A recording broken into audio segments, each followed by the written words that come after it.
Most great cities are proud of what they have built. Berlin is different.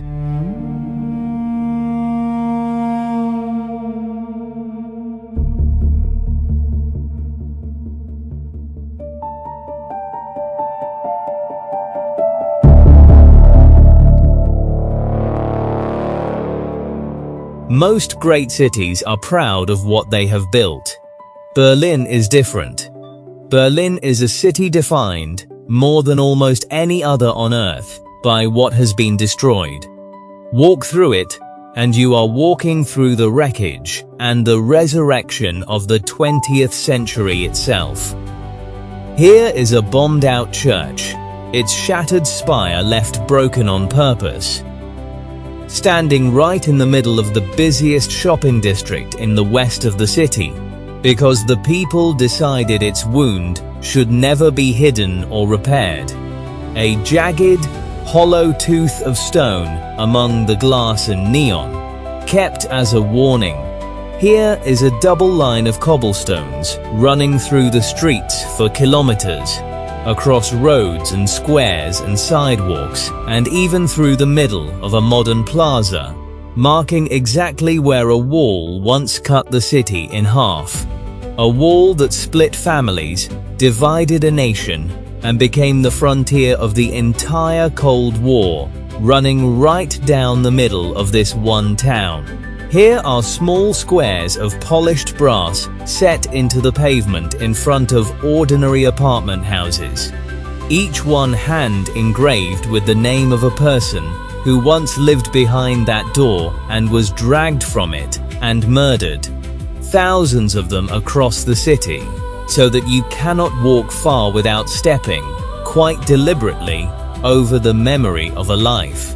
And here is a whole field of grey concrete slabs, nearly 3,000 of them, covering an entire city block in the very center of the capital, beside its grandest gate, a memorial to 6 million murdered Jews that the German government chose to place not on some quiet edge of the city, but at its absolute heart, a few steps from the parliament, where no one ever can look away. No other great capital displays its scars like this. Most cities bury their catastrophes and raise monuments to their triumphs. Berlin does the opposite. It leaves its broken church broken. It marks the path of its wall in the ground.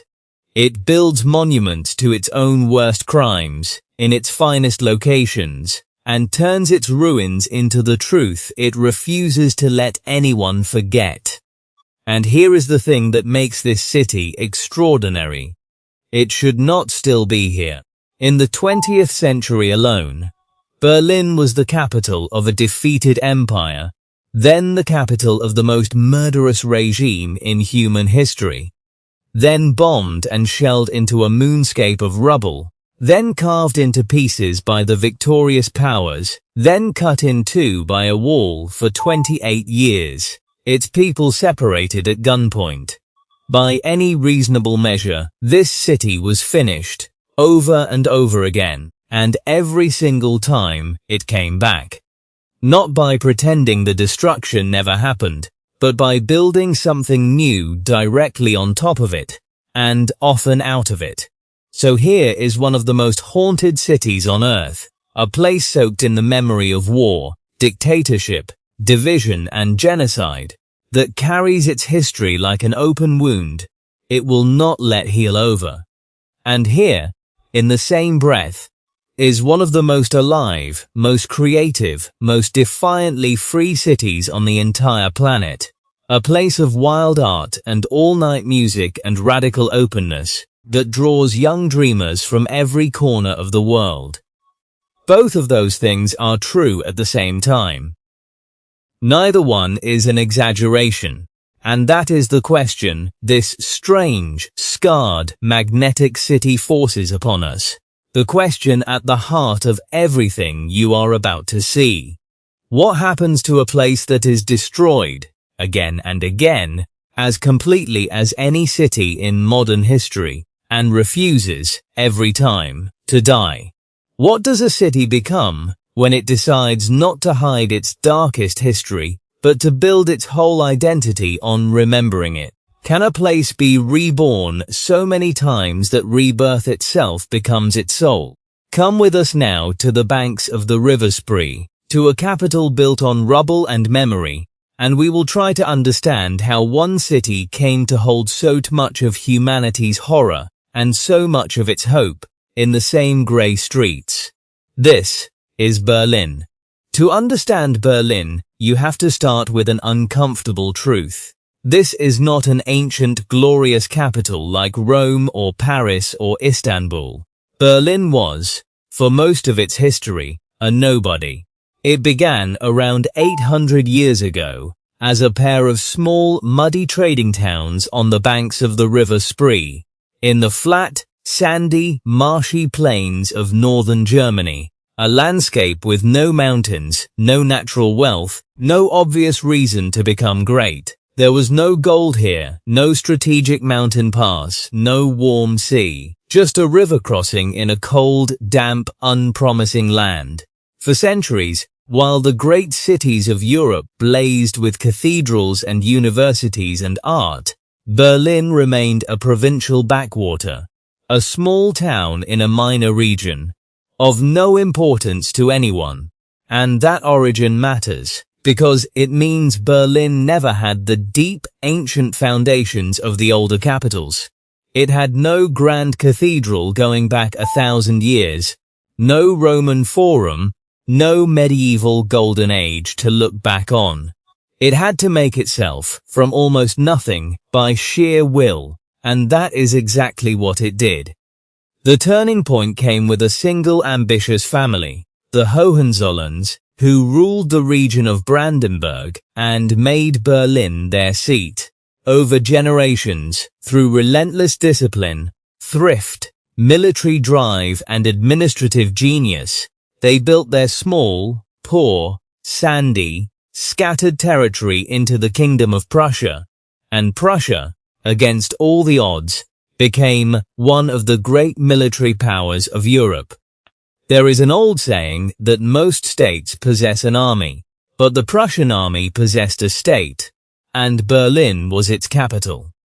Disciplined, orderly, martial, obedient, and hungry to rise, its kings drilled their soldiers on its parade grounds and filled it with barracks and arsenals. One of them, Frederick the Great, was also a flute-playing intellectual who corresponded with philosophers and built an exquisite palace of leisure just outside the city, the beautiful Rococo Sanssouci at Potsdam, his escape from care, so that even Prussia's militarism came braided with art and the Enlightenment. That combination, iron discipline and high culture, the barracks and the concert hall, would run through Berlin's character ever after. And then, in 1871, came the Great Leap. After centuries in which Germany was not a country at all, but a patchwork of hundreds of separate kingdoms and principalities and free cities, Prussia, under its formidable Chancellor Otto von Bismarck, the Iron Chancellor, a master of ruthless statecraft, united them all by diplomacy and by a series of swift, calculated wars into a single German empire for the first time in history. And the capital of that brand new, powerful, industrializing empire of 60 million people was Berlin. Almost overnight, the provincial town became one of the great capitals of the world. It exploded. In a few decades, Berlin's population multiplied several times over, swelling with workers pouring in from the countryside to fill its roaring factories. It became one of the great industrial and scientific powerhouses of the planet. The city of electrical giants and chemical works, of great universities and laboratories, where more Nobel Prizes would be earned than almost anywhere on Earth. Grand boulevards were laid out, and the great avenue Unter den Linden became one of Europe's most famous streets. Monumental buildings rose, museums, palaces, the vast domed cathedral, and the Reichstag, the parliament of the new empire. On an island in the middle of the Spree, the state built a whole complex of magnificent museums to hold the treasures its archaeologists were carrying home from Egypt, Greece, and the ancient Near East. The Museum Island, still one of the greatest concentrations of museums in the world, home to the famous bust of Nefertiti and the towering blue Ishtar Gate of ancient Babylon, reconstructed inside a Berlin hall, and crowning the western end of Unter den Linden, stood the Brandenburg Gate, modeled on the entrance to the Acropolis in Athens, topped with a bronze chariot of victory, built as a monument to peace, destined to witness more history and more marching armies than perhaps any other structure in Europe. By the early 20th century, Berlin was a roaring metropolis of over 4 million people, one of the largest and most dynamic cities on the planet.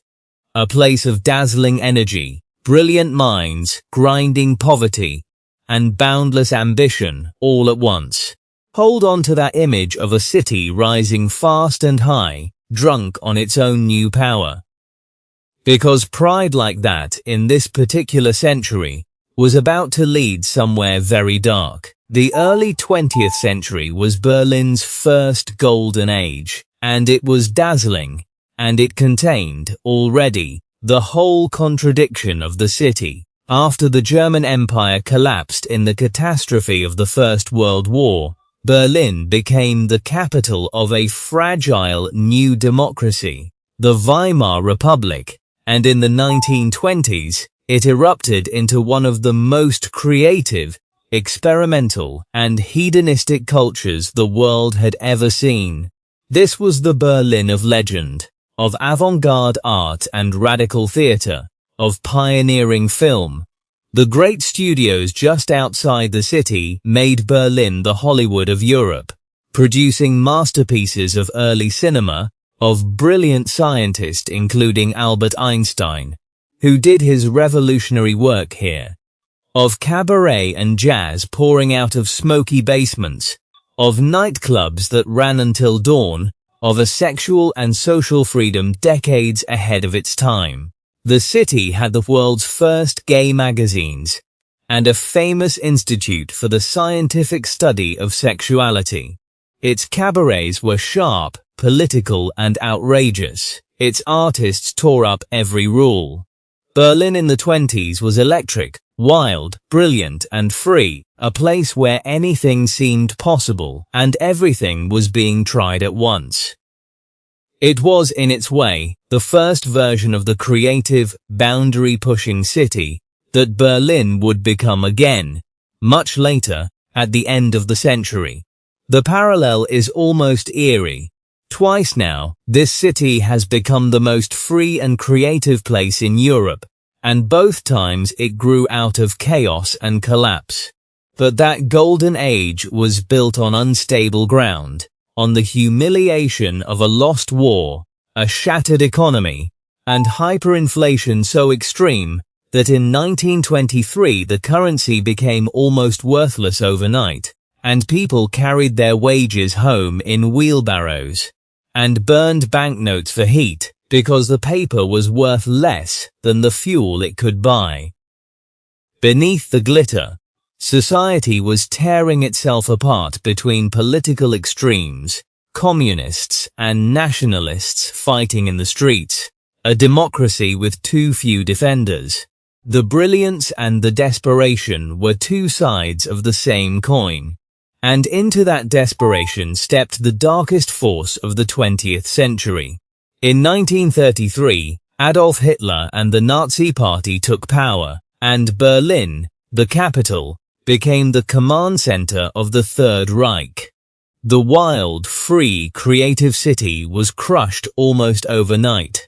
The artists and writers and scientists fled or were killed or fell silent. On one notorious night in 1933, Students and Nazi mobs piled tens of thousands of un-German books into a great bonfire on a square in the center of the city and burned them, a square that now holds a haunting memorial, a window in the ground looking down into a room of empty white bookshelves, enough to hold all the books that were destroyed. The city's large and long-established Jewish community, some 160,000 people, one of the most important Jewish communities in Europe, was stripped of its rights, terrorized, and then, from this very city, systematically deported to the death camps. And from Berlin, the Nazi regime launched the Second World War and orchestrated the Holocaust, the systematic murder of 6 million Jews and millions of others, the greatest crime in human history, planned in the ministries and offices of this city. At a villa on a lake in Berlin's leafy western suburbs, senior officials once met over a comfortable lunch to coordinate the logistics of that genocide. The house still stands, now a place of memory and education. It is impossible to tell the story of Berlin honestly and skip past this.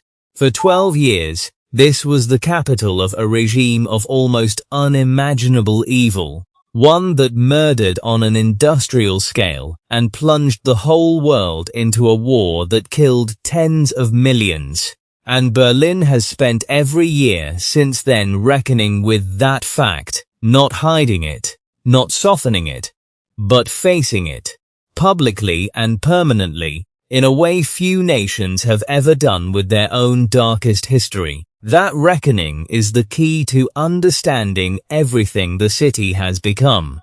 The memorials are everywhere.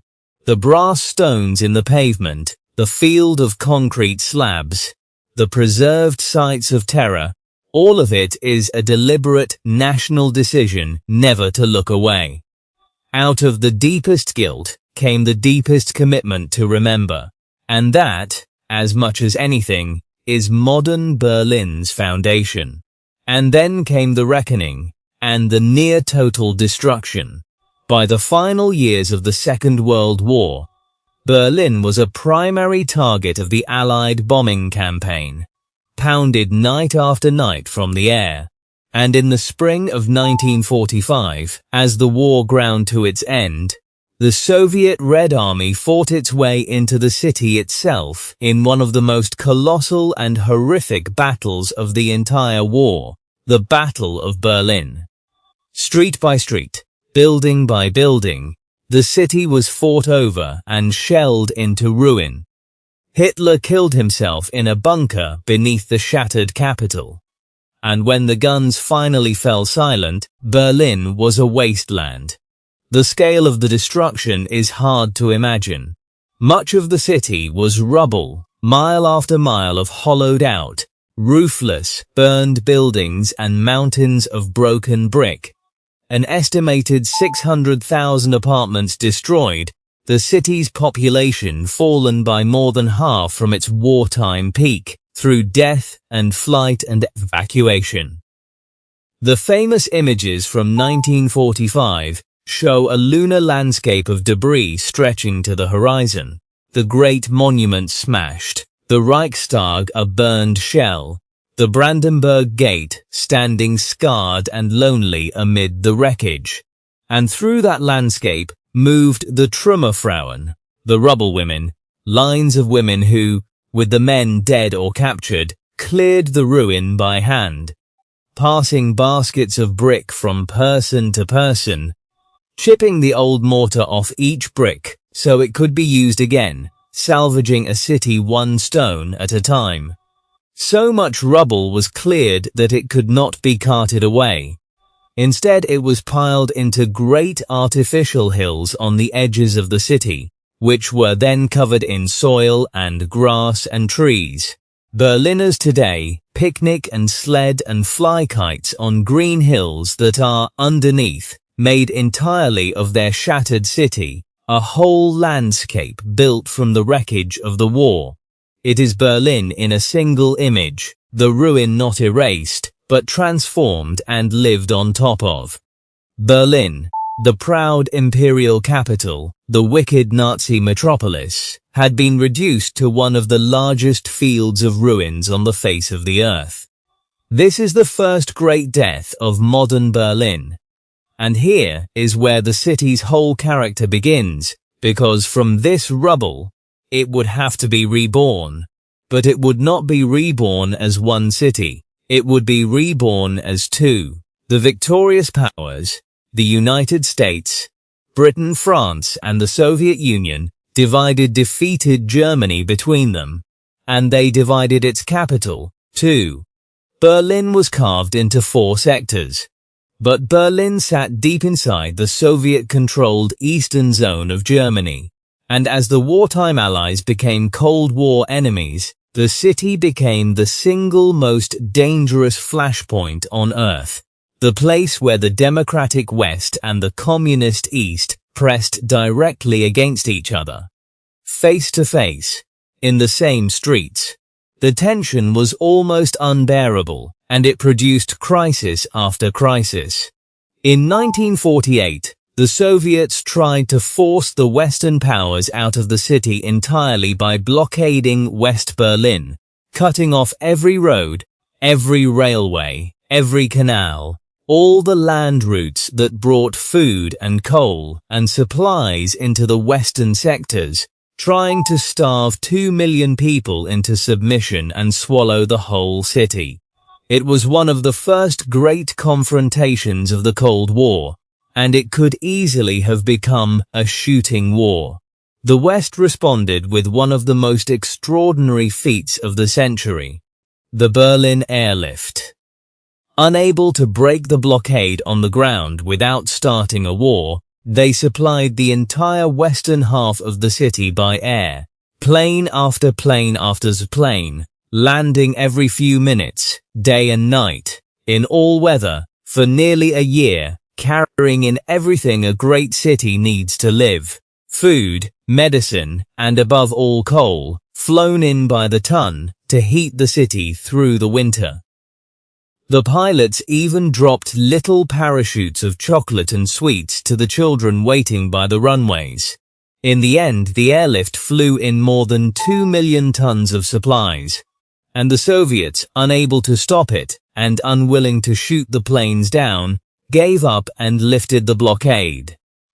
West Berlin had survived, an island of the West, kept alive from the sky, surrounded on all sides by the communist East.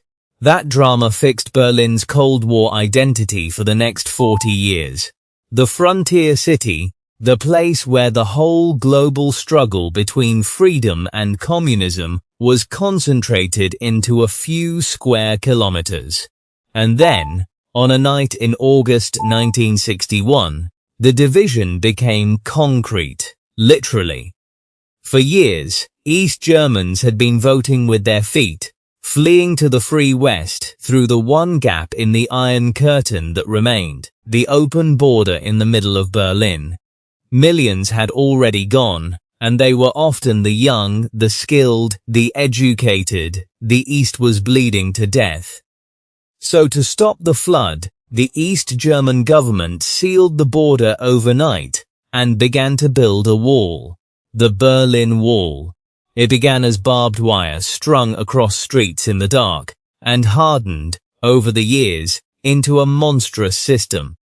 A wall of concrete slabs, backed by a second wall, and between them a death strip, a raked sand no man's land of guard towers, floodlights, tripwires, attack dogs, and guards under orders to shoot anyone trying to cross. It ran for over 150 kilometers, straight through the middle of the city and around the whole of West Berlin, sealing it off completely. It ran down streets, through squares, even through buildings and cemeteries, cutting neighbors from neighbors, families from families, splitting a single living city clean in two. The human stories are almost unbearable. People woke up one August morning to find themselves permanently separated from parents, children, husbands, wives, on the other side of a barrier that had appeared where there had been an open street the night before. In the first days, some leapt from the windows of apartment buildings, whose front doors opened onto the west, before those windows were bricked up. Over the 28 years the wall stood, people tried everything to cross it. Tunnels dug by hand under the death strip, homemade hot air balloons, hidden compartments in cars, a zip line, even a stolen aircraft. Some made it, many were caught, and at least 140 people, probably more, died trying to cross, shot in the death strip, drowned in the river, falling from buildings, including some who bled to death in the no man's land, while guards on both sides looked on.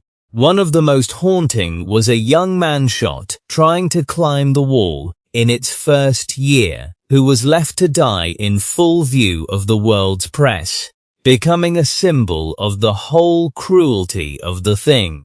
For 28 years, that wall stood.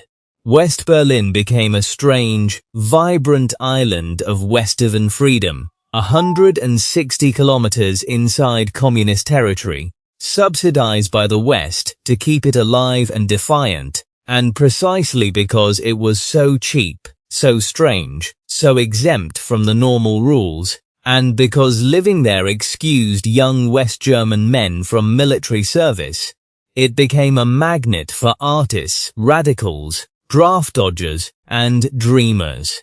This was the West Berlin where David Bowie and others came to make strange and brilliant music in the shadow of the wall.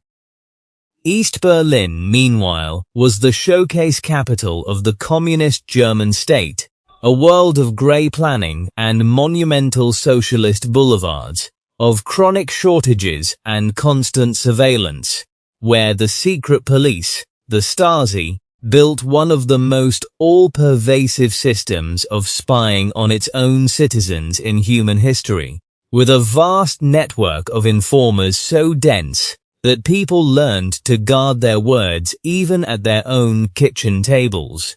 2 cities, 2 systems, 2 worlds, with the same name in the same place, close enough to see each other across the wall, and unable to touch.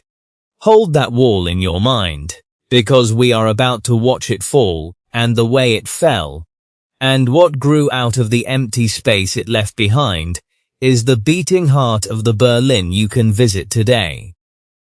The wall came down on the night of the 9th of November, 1989, and it came down almost by accident in one of the most joyful nights of the entire 20th century. The communist East was crumbling across Europe.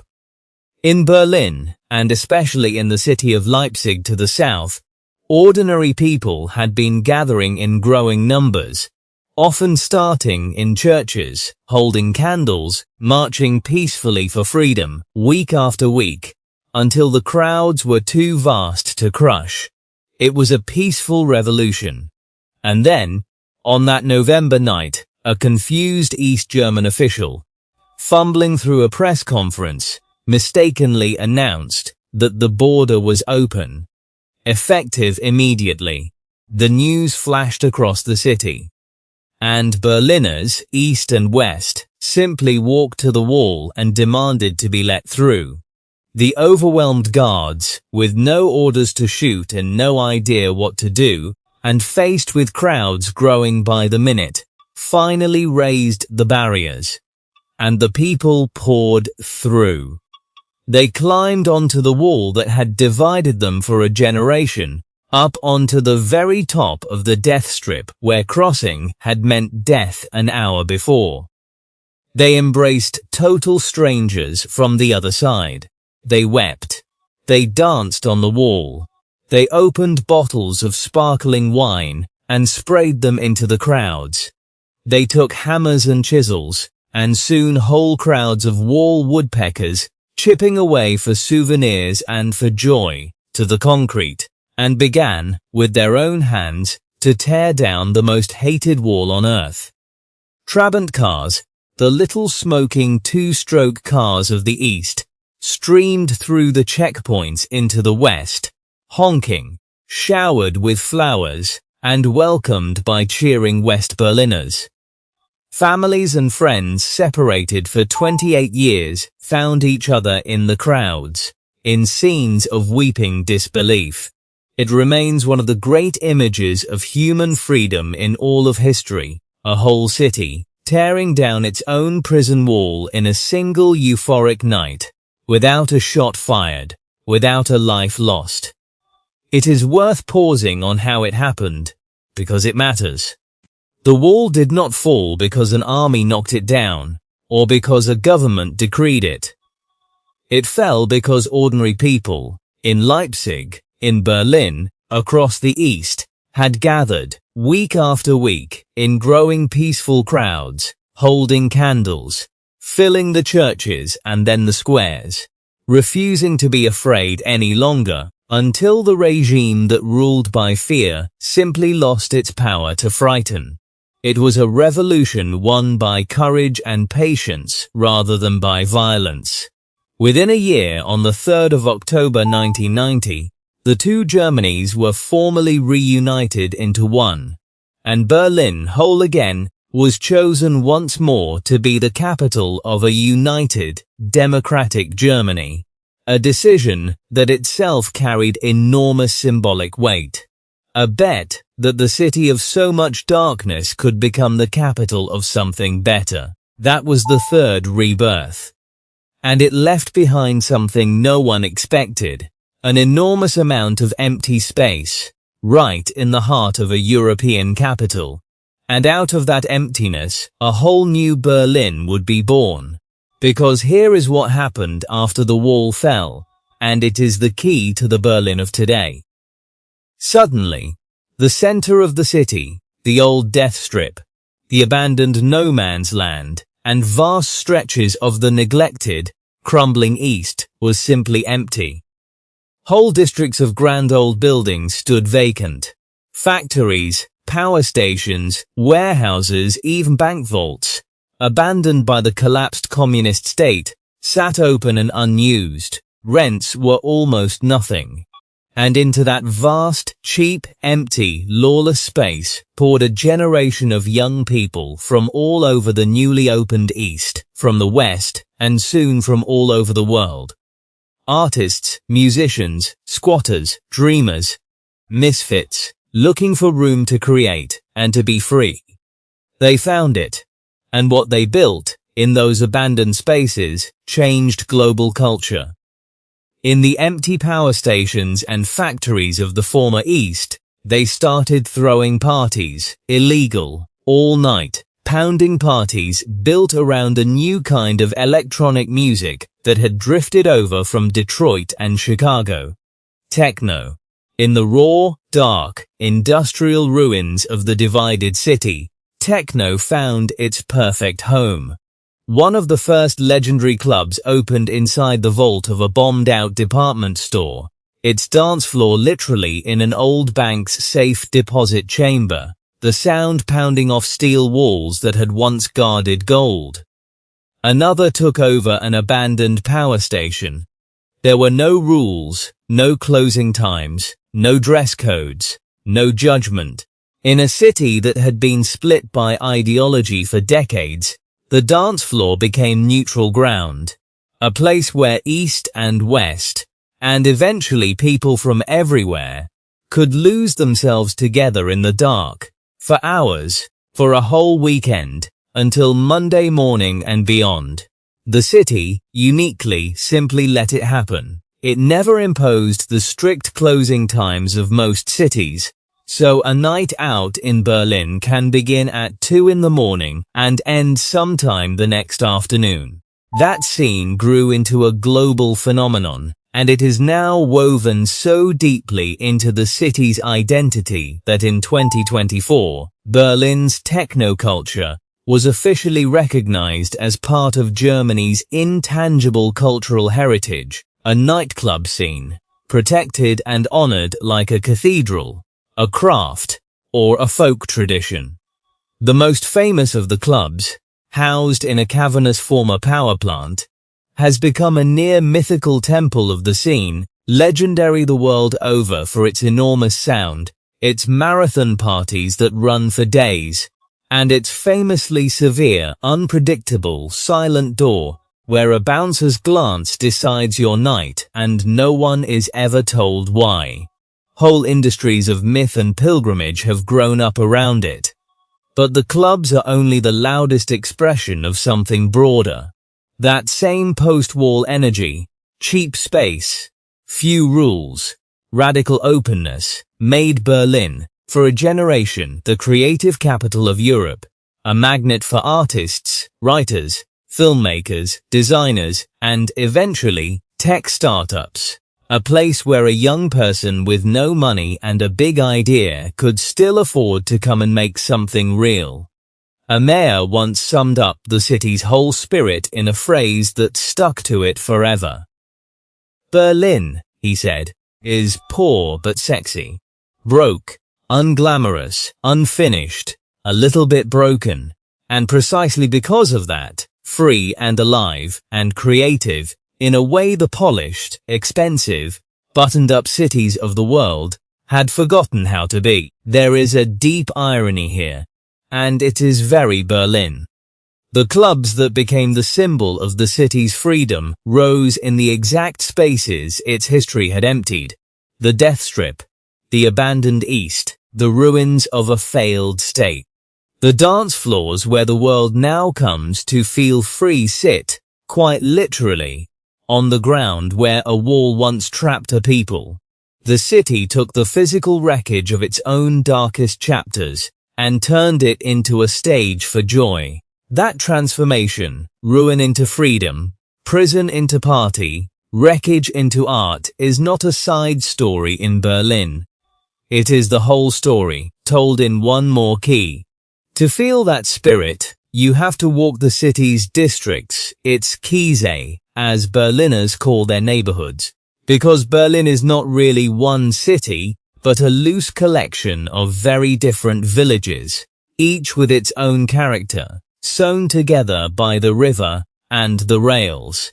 In Kreuzberg and Neukölln, the beating heart of alternative and immigrant Berlin, the streets are a riot of Turkish markets, Middle Eastern bakeries, Arabic and Turkish and English and German all mixing in the air, street art on every surface, tiny bars and canal-side gatherings where hundreds of people sprawl on the banks on a summer evening. For Berlin is home to one of the largest Turkish communities outside Turkey, the descendants of the guest workers, the Gastarbeiter, invited to West Germany in the 1960s and 70s to help rebuild and power the economy, who stayed and raised families and made the city their own. Their presence transformed Berlin and gave it, among many other things, its most beloved fast food. The doner kebab, in the upright grilled, stuffed into bread form that the whole world now eats, was essentially created by Turkish immigrants in Berlin in the 1970s. A weekly Turkish market along a Kreuzberg canal is one of the great sensory experiences of the city. In Friedrichshain, across the river, the old railway yards and factories have become a dense warren of clubs, bars, galleries, and street art, the epicenter of the nightlife. In Prenzlauer Berg, the beautifully restored Old East, once a crumbling, run-down artists' and dissidents' quarter under communism, is now leafy and gentrified. Its handsome old apartment blocks full of cafes, playgrounds, and young families, a living illustration of how far and how fast the city has changed. In Charlottenburg, in the Old West, there is a different Berlin. Elegant, established, with grand boulevards, the great Baroque palace that gives the district its name, opera, and old money, and the faded glamour of the Cold War West. And in Mitte, the old center that was cut off in the East, the historic heart has been painstakingly stitched back together.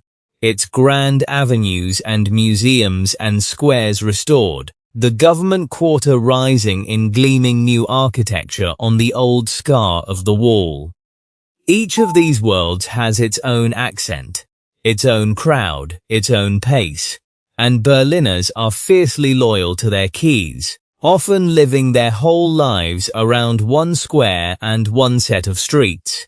It is part of why Berlin never feels like a single monumental capital in the way Paris or London does.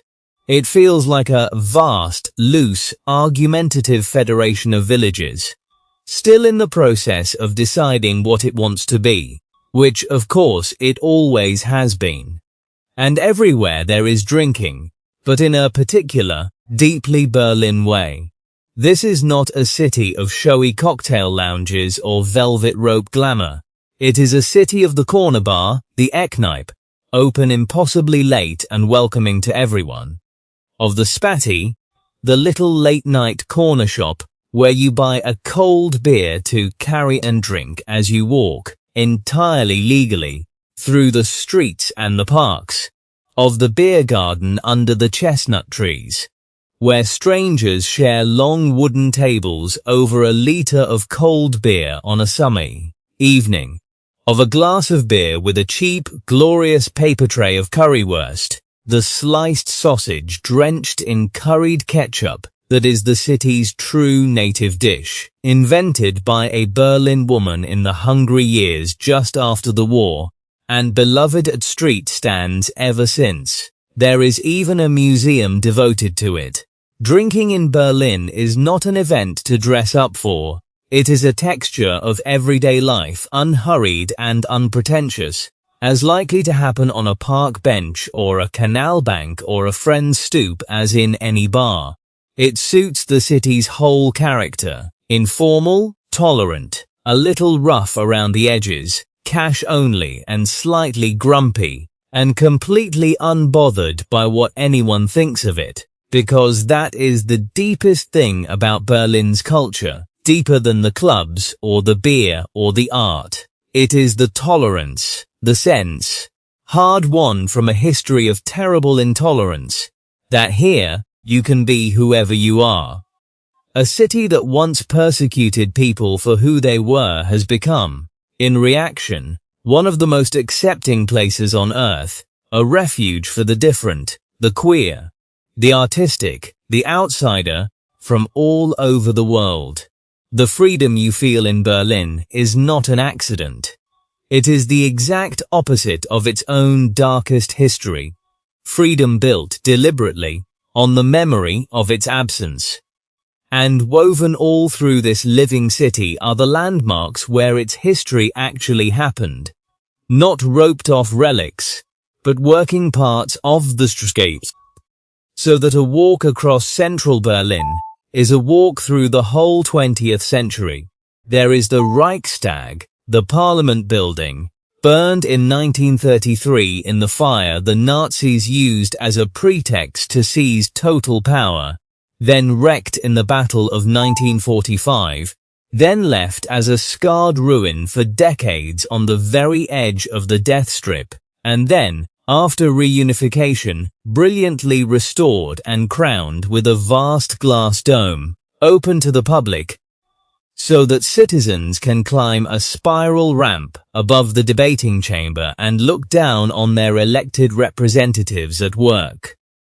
A deliberate architectural statement that in the new Germany, the people stand above the government, and the government works in transparent glass. Nearby runs the line of Checkpoint Charlie, the most famous crossing point of the Cold War, where American and Soviet tanks once faced each other muzzle to muzzle in a standoff that could have started a Third World War. There is the longest surviving stretch of the wall itself, over a kilometer of it, left standing along the river, and given to artists from around the world, who covered it in murals, the East Side Gallery, where a painting of two communist leaders kissing has become one of the most reproduced images of the Cold War's end. there is the vast, somber memorial to the murdered Jews of Europe, a field of nearly 3,000 grey concrete slabs of varying heights right beside the Brandenburg Gate, that you can walk into until the ground dips and the slabs rise over your head, and the noise of the city falls away, and you are alone, disoriented, in the grey. A memorial that explains nothing and insists on everything. And there is Museum Island, and the Great Cathedral, and the restored Baroque Palace, and the wide square where the books were burned, and the preserved headquarters of the Nazi terror apparatus, now a museum of its own crimes called the Topography of Terror, built deliberately on the excavated foundations of the cellars where prisoners were once tortured. In most cities, the historic sites are the beautiful ones. In Berlin, many of the most important places are sites of horror, kept and marked precisely so they can never be denied. That is the city's discipline, and its gift to the world. The refusal of comfortable forgetting. Step back from the streets for a moment, because there is a side of Berlin almost no visitor expects. For a huge, hard, grey capital, it is astonishingly green and full of water. Nearly a third of the city is green space or water, forests, parks, lakes, rivers and canals. The River Spree winds through the heart of it, and a network of canals threads the districts. The huge Central Park, the Tiergarten, a former royal hunting ground, brings a whole forest right up against the government quarter. And out toward the edges, the city dissolves into real wilderness. Great forests like the Grunewald, and a string of beautiful lakes, the Wannsee, the Muggelsee, where in summer the entire population seems to decamp to swim and sunbathe and grill sausages on the shore, a city of 4 million behaving, for a few warm weeks, like it lives at the seaside. And that green, watery city has become, improbably, a haven for wildlife. Berlin is famous among naturalists as one of the wildest big cities in Europe. Some say the wildest capital on the continent. Wild boar roam its forests in large numbers and, notoriously, wander deep into its suburbs, whole families of them digging up manicured gardens and football pitches, strolling across busy roads and through parking lots with complete unbothered confidence, occasionally stopping traffic and making the local news. The city has had to employ official hunters just to manage them. Foxes trot down residential streets at dusk as if they own them. Raccoons have colonized the city in their thousands. Goshawks, fierce forest hawks that are shy and rare almost everywhere else in the world, nest in Berlin's parks and cemeteries at a density found nowhere else, hunting pigeons between the tombstones and the tower blocks.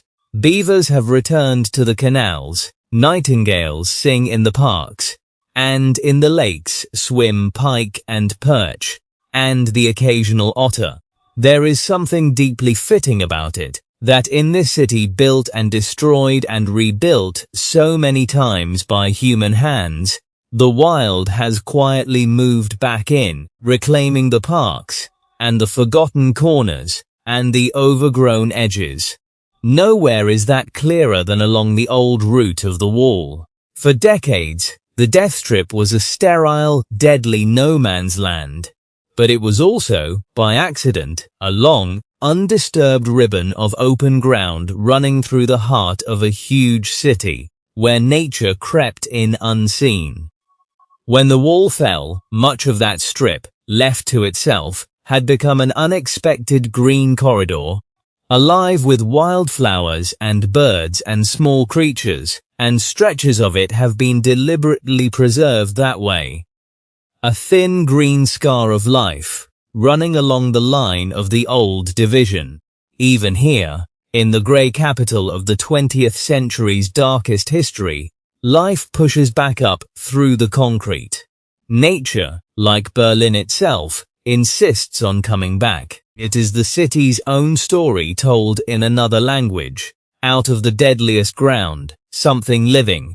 Which brings us to Berlin today, a city still, in a very real sense, becoming itself. Reunification did not magically erase 40 years of division. In many ways, the two Berlins are still knitting themselves together. Decades later, there are still real differences between the Old East and the Old West, in wealth, in property, in wages, in habits of mind, in how people remember the communist years, some with anger, some with a complicated nostalgia for a lost world of certainty and solidarity. Sociologists still speak of the wall in the head, the invisible division that outlasted the concrete one. You can still often tell, walking the streets, which side you are on, by the architecture, the street lamps, the layout, and, most charmingly, by the little figure on the pedestrian crossing signals. In the East, the walk signal was a jaunty little man in a hat, the ample mention, and when reunification threatened to replace him with the plain Western version, Berliners rose up to save him out of sheer affection, and now the cheerful East German man marches across streets on both sides of the vanished wall, a tiny, beloved symbol of a divided city healed, and of the small good things worth keeping from a vanished world. The scars are managed, memorialized, turned into museums and monuments and lines of cobblestones, but they are never quite gone. That is the choice Berlin made. Not to forget, and not to pretend the wound closed cleanly. And the city faces new pressures now. The very thing that made post-war Berlin so magical, cheap space and total freedom, is under threat from its own success. As the world discovered the poor but sexy city, the money followed. Rents have soared, doubling and more. The empty spaces have filled up or been sold to developers. Whole neighborhoods have gentrified beyond recognition, and long-time residents, artists, and the working class are being pushed out toward the edges. Beloved clubs, galleries, and cultural spaces have closed under the weight of rising costs and new construction. Even some of the legendary institutions have fallen, and Berliners fight, fiercely and politically, to protect the affordability and the fibre that made their city what it is, through rent controls, protests and referendums. It is the same struggle we have seen in Venice, in Kyoto, in so many beloved places, the danger that a city's own magnetism will price out the very people and the very spirit that made it magnetic in the first place. Berlin is wrestling, right now, as this film is made, with the hardest question of its latest life, whether it can stay wild and open and free as it becomes rich and famous, or whether it will slowly, comfortably, prosperously lose the very edge that was its soul. But if any city knows how to reinvent itself, it is this one. Berlin has been, in a single century, an imperial capital, a democratic experiment, a fascist command center, a field of rubble, a divided city, a walled prison, and a reunited magnet for the free and the creative of the whole world.